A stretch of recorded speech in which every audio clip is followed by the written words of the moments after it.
যার কারণে এখন জল ভর্তি। তুমি কত দূর গেছিলে?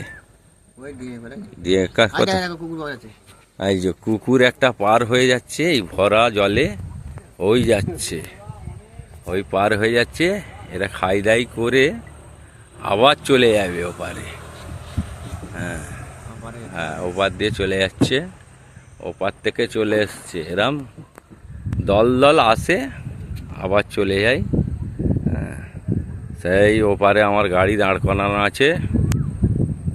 আমি এরপরে ওপারে যাব, গিয়ে দোকান খুলতে হবে। এবার চলি বান, এরপরে 3-6 বাজে হবে। হ্যাঁ ঠিক আছে, সেই দিকেও ইটভাটা আছে। এই দিকটা চলে গেছে ভাগীরথী নদীর দিকে, আর এই দিকটা চলে যাচ্ছে আমাদের শামপুর খেয়েঘাট। হ্যাঁ, এটা হচ্ছে দামোদর। এ চলে গেছে একদম তারকেশ্বর হয়ে একদম 58 গেটের ওইটা দিয়ে বেরিয়ে গেছে। এই কিছুটা গেলেই বড় নদী আছে। ঠিক আছে, আমি এখন রাখছি, কেন দোকান খুলতে হবে এবারে।